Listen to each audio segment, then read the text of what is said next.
जय Hind and hello guys, स्वागत है आपका आपके अपने YouTube चैनल ज्ञान दे होस्ट में। और इस वीडियो में मैं आपको बताने वाला हूं army public school TGT PGT PRT online form 2025 के बारे में कि कैसे आपको इस भर्ती का फॉर्म फिलअप करना है। गाइस ये फॉर्म आप लोग 5 जून 2025 से लेकर के 16 अगस्त 2025 तक भर सकते हैं। एंड इस वीडियो के अंदर कंप्लीट प्रोसेस आपको बताया जाएगा ताकि आप लोग अपने इस फॉर्म को बिना किसी मिस्टेक के भर पाए। तो आपको वीडियो को पूरा देखना है बिना स्किप किए, और अगर आपका फिर भी कोई सवाल डाउट रह जाए तो आप कमेंट के माध्यम से पूछ लीजिएगा। अब चलिए शुरू करते हैं। तो फटाफट से पहले तो आप वीडियो को लाइक शेयर करके चैनल को सब्सक्राइब कर लेना, क्योंकि अगर आपने सब्सक्राइब किया तो आप यहां पर इस वैकेंसी के बारे में तो आगे अपडेट जानेंगे ही, साथ ही साथ आप ऑल इंडिया के जो अपडेट इस चैनल के ऊपर सबसे पहले पा सकते हैं। उसके बाद में जो लिंक मैंने आपको इस वीडियो के डिस्क्रिप्शन में दिया है आप ओपन करिएगा। इसको ओपन करने के बाद में आपके सामने इस भर्ती की जानकारी और डिटेल में आ जाएगी, जहां पर आपको जानने को मिलेगा कि गाइज सभी कैटेगरी कैंडिडेट को इसमें अप्लाई करने के लिए 385 रुपये फीस पे करनी है। और किस पर अप्लाई करने के लिए क्या क्वालिफिकेशन चाहिए वो आप चेक कर सकते हैं। जैसे कि पीआरटी पर अप्लाई करने के लिए ग्रेजुएशन प्लस बीएड या फिर डीएलएड या फिर जेबीटी 50% के साथ में, टीजीटी पर अप्लाई करने के लिए ग्रेजुएट जो कि 50% के साथ में पास की हो प्लस बीईडी इसमें भी आपके 50% मार्क्स कम से कम रहने चाहिए। पीजीटी पर क्या चाहिए वो भी आप चेक कर सकते हैं। फिर सब्जेक्ट वाइज आप यहां पर क्वालिफिकेशन की जानकारी चेक कर सकते हैं।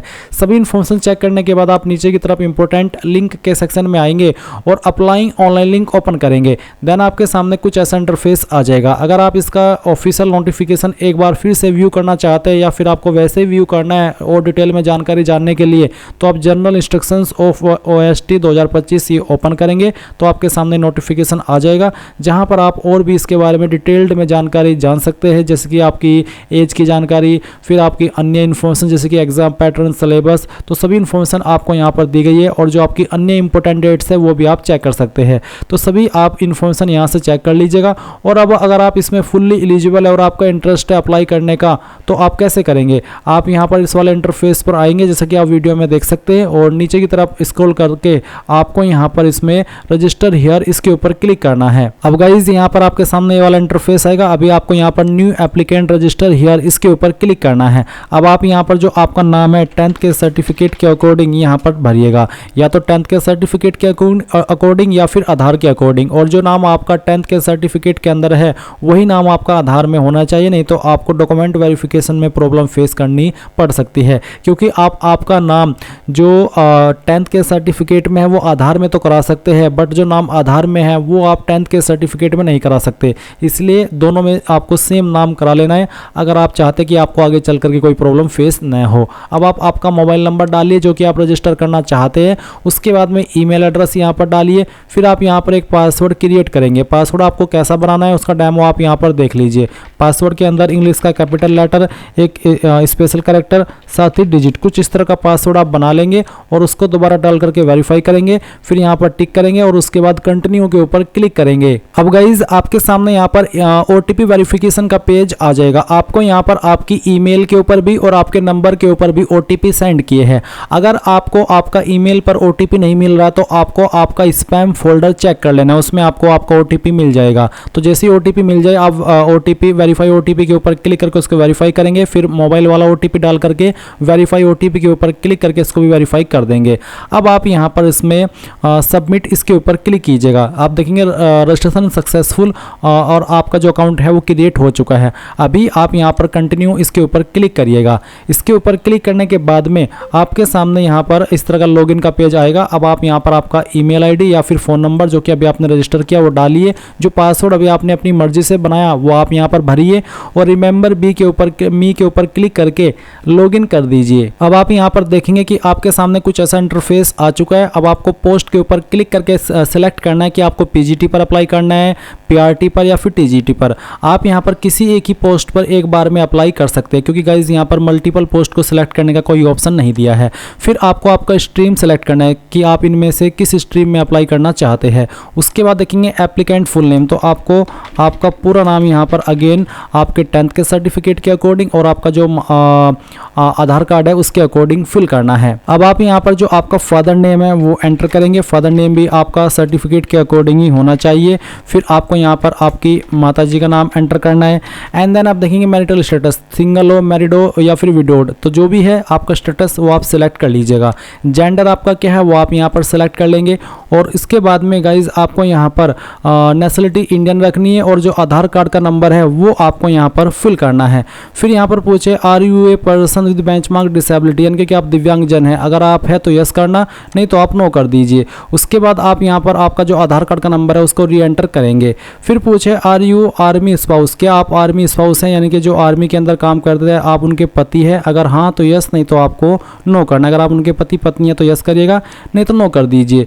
इसके बाद नीचे की तरफ आप आएंगे और देखेंगे डेट ऑफ बर्थ, तो आपको यहाँ पर आपकी डेट ऑफ बर्थ सेलेक्ट करनी है। आप यहाँ पर इस तरह से जो आपका ईयर है पहले तो आपको वो सिलेक्ट कर लेना है। ये सिलेक्ट करने के बाद में आप यहाँ से आपका मंथ सेलेक्ट कर लेंगे और फिर यहाँ से डे, तो आपका डेट ऑफ बर्थ आ जाएगा।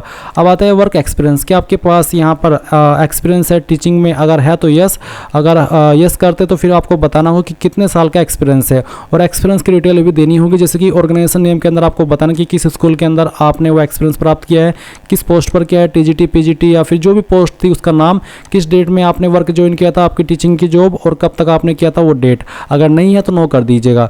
अब आते हैं कोरस्पोंडेंस एड्रेस, यानी कि प्रेजेंट एड्रेस, तो जो भी प्रेजेंट एड्रेस है वो आप यहाँ पर भरेंगे। पहले आप आपकी स्टेट बताएंगे, फिर आपको यहाँ पर आपकी जो डिस्ट्रिक्ट है उस डिस्ट्रिक्ट का नाम देना है। उसके बाद आप देखेंगे कोरस्पोंडेंस सिटी टाउन, तो जो भी आपका सिटी टाउन है वो आपको यहाँ पर एंटर कर देना है। उसके बाद में आप देखेंगे कोरस्पोंडेंस एड्रेस लाइन फर्स्ट और 2, तो जो आपका मेन एड्रेस है वो आप इस लाइन और इस लाइन दोनों लाइन के अंदर थोड़ा थोड़ा पार्ट डाल देंगे और फिर जो आपका पिन कोड है वो आपको यहाँ पर डाल देना है। नीचे है परमानेंट एड्रेस और एक लाइन दी है कि permanent address same as correspondence address, यानी कि अगर आपका प्रेजेंट और परमानेंट एड्रेस सेम है तो आप इसको टिक कर दीजिएगा और अगर अलग है तो अनटिक करके अलग से भर दीजिएगा। फिर है प्रीफर्ड सेंटर फॉर एग्जाम, तो आप एग्जाम के लिए किस सेंटर को प्रेफरेंस देना चाहते हैं। इन लोकेशन पर आपका एग्जाम सेंटर रहेगा तो इनमें से आप पहली चॉइस सेलेक्ट कर लीजिए, फिर आपकी सेकंड चॉइस और उसके बाद में थर्ड चॉइस। तो ये सिलेक्ट करने के बाद में आप देखेंगे लैंग्वेज प्रोफिशिएंसी इन टीचिंग, तो proficiency in teaching in English medium, क्या आप इंग्लिश मीडियम में पढ़ा सकते हैं, अगर हाँ तो यस, अगर नहीं तो आप नो करेंगे। उसके बाद में क्या आप हिंदी मीडियम में पढ़ा सकते हैं, अगर हाँ तो यस, नहीं तो आप नो करेंगे। हैव यू पास्ड या फिर अपीयर्ड इन सीटेट या फिर टेट, यानी कि क्या आपने सीटेट पास किया है या फिर आप उसमें अपीयर्ड हुए हो या फिर किसी स्टेट का टीईटी, अगर हाँ तो बताइए कि मैं पास कर चुका हूँ या अपीयर्ड या फिर नॉट अपीयर्ड, तो जो भी स्टेटस है वो आप सिलेक्ट कर लीजिएगा। पास्ट है तो पास्ट सिलेक्ट कर सकते हैं, अगर सिर्फ अपीयर्ड हुए हो पास नहीं कर पाए थे तो आप यहाँ पर अपीयर्ड सिलेक्ट करेंगे और अगर आपने पार्टिसिपेशन भी नहीं किया तो आप नॉट अपीयर्ड सिलेक्ट कर सकते हैं। नॉलेज ऑफ कंप्यूटर एप्लीकेशन, क्या आपको कंप्यूटर चलाना आता है, बेसिक नॉलेज है, अगर हाँ तो यस, नहीं तो नो करेंगे। अब आप सेव एंड प्रोसीड के ऊपर क्लिक कर दीजिए। अब आपके सामने यहाँ पर एजुकेशन डिटेल आती है, तो आप सबसे पहले 10वीं की इन्फॉर्मेशन भरेंगे। 10वीं में आपके पास क्या क्या सब्जेक्ट थे, उन सब्जेक्ट के नाम आपको यहाँ पर एंटर करने हैं, चाहे आपके पास 5 सब्जेक्ट थे चाहे 6, तो आप उन सभी सब्जेक्ट के बारे में लिखना। मैंने डेमो के लिए 3 सब्जेक्ट आपको फिल करके दिखाए हैं। स्कूल कॉलेज, कहाँ से आपने आपकी 10वीं की है उस स्कूल कॉलेज का नाम आपको यहाँ पर एंटर कर देना है। उसके बाद देखेंगे बोर्ड, तो कौन से बोर्ड के द्वारा की है उस बोर्ड का नाम आपको यहाँ पर एंटर करना होगा, पूरा नाम आप यहाँ पर डाल दीजिएगा। फिर किस साल के अंदर आपने पास कर ली थी वो साल आपको यहाँ पर सिलेक्ट कर लेना है। परसेंटेज आपकी कितनी थी वो आप यहाँ पर एंटर कर देंगे। अगर आपके नंबर CGPA के अंदर है तो आप उनको परसेंटेज के अंदर कन्वर्ट करके यहाँ पर भर सकते हैं या फिर डायरेक्टली आप यहाँ पर आपकी CGPA भी भर सकते हैं। इसके बाद आप देखेंगे 12वीं की जानकारी, तो 12वीं के अंदर क्या क्या सब्जेक्ट थे वो भी आप यहाँ पर भर दीजिएगा। उसके बाद में किस स्कूल कॉलेज से की है, फिर किस बोर्ड से की है, किस साल के अंदर पास किया वो साल भी आप डाल देंगे और आपकी परसेंटेज कितनी थी या CGPA क्या थी वो आप भर देंगे। ग्रेजुएशन की जानकारी आपको भरनी है, तो ग्रेजुएशन आपने किस सब्जेक्ट में की है वो आप यहाँ पर भर दीजिएगा और जो भी आपकी ग्रेजुएशन है या फिर जो आपका डिसिप्लिन है वो आप यहाँ पर लिखिएगा। उसके बाद में किस कॉलेज से की है वो आपको यहाँ पर एंटर कर देना है। तो चलिए मैं यहाँ पर इसको एंटर कर देता हूँ। इसी प्रकार से आपको आपकी जानकारी भरनी होगी। कौन सी यूनिवर्सिटी के द्वारा की है, तो जिस भी यूनिवर्सिटी के द्वारा की है उस यूनिवर्सिटी का नाम आपको यहाँ पर एंटर करना होगा, इस तरह से जैसे कि मैं आपको बता रहा हूँ। किस साल के अंदर पास कर ली थी वो साल आप यहाँ पर सिलेक्ट कर लेंगे और उसके बाद में आपकी परसेंटेज क्या थी वो आप यहाँ पर डाल देंगे। फिर अगर आपने PG डिग्री भी की है तो आप यहाँ पर उसकी इन्फॉर्मेशन भी भरेंगे, जैसे कि मैं आपको भर करके दिखा रहा हूँ। और उसके बाद में आपको यहाँ पर आपका स्कूल कॉलेज का नाम देना है, आपकी यूनिवर्सिटी का नाम देना है, किस साल के अंदर पास कर ली थी वो साल आप यहाँ पर सिलेक्ट कर लेंगे और आपकी परसेंटेज यहाँ यहाँ पर एंटर कर देंगे। उसके बाद प्रोफेशनल क्वालिफिकेशन अगर आपकी कोई इनमें से जैसे कि बीएड, बीईएलईडी, बीपीईडी, डीएलएड या फिर एमएड जो भी है वो आप सेलेक्ट कर लीजिएगा। उसके बाद में किस सब्जेक्ट में की है वो आप यहाँ पर डाल दीजिएगा। फिर आपको यहाँ पर स्कूल कॉलेज जहाँ से आपने की है उसका नाम आपको यहाँ पर देना होगा। उसके बाद में यहाँ पर आपको आपकी यूनिवर्सिटी का नाम देना है जिस यूनिवर्सिटी से की है। उसके बाद आप देखेंगे किस साल के अंदर पास किया, तो जिस साल के अंदर भी की है वो आप यहाँ पर डाल दीजिए। परसेंटेज क्या थी वो आप यहाँ पर एंटर कर दीजिए। कोई अन्य क्वालिफिकेशन है उस क्वालिफिकेशन का नाम यहाँ पर लिख करके बाकी की जानकारी सेम तरीके से भरिए एंड देन अगर नहीं है आप सेव एंड नेक्स्ट के ऊपर क्लिक कर दीजिए। अभी आप यहाँ पर डॉक्यूमेंट्स अपलोड करेंगे। डॉक्यूमेंट्स अपलोड करने से पहले जान लीजिए कि आपका जो फोटो है उसका फॉर्मेट जेपीजी, जेपीईजी या फिर पीएनजी का चल जाएगा। रेजोल्यूशन भी यहाँ पर आपको बताया कि कितने से लेकर के कितने के बीच में रहना चाहिए और साइज 4 KB से लेकर के 1 MB के बीच में होना चाहिए। इसी प्रकार से आप सिग्नेचर का देख सकते हैं। 10th का सर्टिफिकेट आपको अपलोड करना होगा या फिर बर्थ सर्टिफिकेट। तो यहाँ पर चलिए मैं आपको दिखाता हूँ अपलोड करके। गाइज यहाँ पर आपका फोटो साइन सेलेक्ट करने के बाद जो आपका डीओबी के लिए 10th का सर्टिफिकेट या फिर बर्थ सर्टिफिकेट अपलोड करेंगे इसका फॉर्मेट केवल पीडीएफ का रखा है, यानी कि जेपीजी फॉर्मेट में अपलोड नहीं होगा। अब अगर आपकी फाइल इमेज के अंदर है तो आप उसको पीडीएफ में कैसे बनाएंगे वो जान लीजिए। आप गूगल के अंदर सर्च करना इमेज टू पीडीएफ और जो पहले वाली वेबसाइट आएगी ये ओपन कर लेना। सिलेक्ट जेपीजी इमेज के ऊपर क्लिक करके जो आपका 10th का सर्टिफिकेट है उसको सिलेक्ट कर लेना या फिर बर्थ सर्टिफिकेट को सिलेक्ट करना और उसके बाद में कन्वर्ट टू पीडीएफ के ऊपर क्लिक करके इस फाइल को पीडीएफ के अंदर कन्वर्ट कर लेना और डाउनलोड पीडीएफ के ऊपर क्लिक करके इसको डाउनलोड कर लेना। उसके बाद आप यहाँ पर ओपन फाइल डायलॉग के ऊपर क्लिक करके उस फाइल को सिलेक्ट करना और फिर वो फाइल जब यहाँ पर आ जाए तो आप इसके ऊपर टिक करेंगे और सबमिट कर देंगे। गाइज यहाँ पर जब आप आपका सिग्नेचर अपलोड कर रहे हो या फिर फोटो अपलोड कर रहे हो और जब आप इसको दिए गए पिक्सल के अंदर बनाते हैं और अगर आपका फोटो का साइज कम या ज़्यादा हो जाता है तो आप उसको कैसे दिए गए साइज के अंदर रखेंगे वो आप जान लीजिए। आपको गूगल के अंदर सर्च करना होगा। अगर आपके फोटो का साइज कम हुआ है तो आपको सर्च करना है इंक्रीज इमेज साइज। ये जो वेबसाइट है ये आपको ओपन कर लेनी है। उसके बाद में वो इमेज जो आपने बनाया है वो आप यहाँ पर सिलेक्ट करेंगे और फिर उसको गाइज यहाँ पर आपको ओपन कर लेना है एंड देन जितने साइज के अंदर आपको रखना है वो आप यहाँ पर डाल दीजिए और इंक्रीज साइज के ऊपर क्लिक करके इसको इंक्रीज कर लीजिए। तो जैसे ही आपकी फाइल कुछ टाइम के अंदर प्रोसेस होगी आप इसको डाउनलोड के ऊपर क्लिक करके डाउनलोड कर लेंगे और आपकी फाइल का जो क्वालिटी है वो भी नहीं घटेगा। उसके बाद आप उस फाइल को यहाँ पर सिलेक्ट करिएगा। जैसे ही आप यहाँ पर अपना फोटो साइन दिए गए इंस्ट्रक्शंस के अकॉर्डिंग सिलेक्ट करके सबमिट करेंगे तो आपके सामने इस तरह का इंटरफेस आएगा। अब आप प्रीव्यू के ऊपर क्लिक करके चाहे तो अपने फॉर्म का प्रीव्यू देख सकते हैं, यानी कि ये चेक कर सकते हैं कि जो आपने इन्फॉर्मेशन भरी है वो आपकी सही भी है। और जैसे कि मैं चलिए आपको दिखा देता हूँ, मैंने प्रीव्यू के ऊपर क्लिक किया और इस तरह से सभी की सभी जानकारी आ चुकी है। अगर आपको लगता है कोई इन्फॉर्मेशन गलत हो गई तो एडिट के ऊपर क्लिक करके एडिट कर लेना। अगर आप यहाँ से इसको प्रिंट करना चाहते हैं तो आप यहाँ से इसको प्रिंट कर सकते हैं।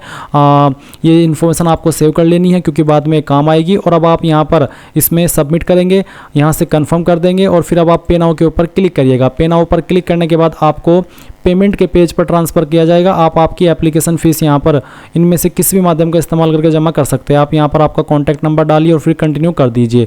उसके बाद में गाइज यहाँ पर जो आप अपनी एप्लीकेशन फ़ीस है वो यूपीआई के माध्यम से जमा कर सकते हैं। आपके सामने क्यूआर कोड आ जाएगा और बाकी के ऑप्शन भी एक्टिव हो जाएंगे। तो जैसे ही फीस जमा होगी आप अपने फॉर्म का फाइनल प्रिंट आउट ले पाएगा। अगर आप प्रिंट नहीं ले पाते अपने फाइनल सबमिट का तो आप दोबारा से लॉगिन करके यहाँ पर अपने फॉर्म का प्रिंट ले सकते हैं और उसका स्टेटस भी चेक कर सकते हैं। तो इस तरह से गाइज आप लोग army public school TGT PGT PRT teacher online form 2025 भरेंगे। आई होप ये प्रोसेस आपको पसंद आया होगा। So thanks for watching. जय हिंद।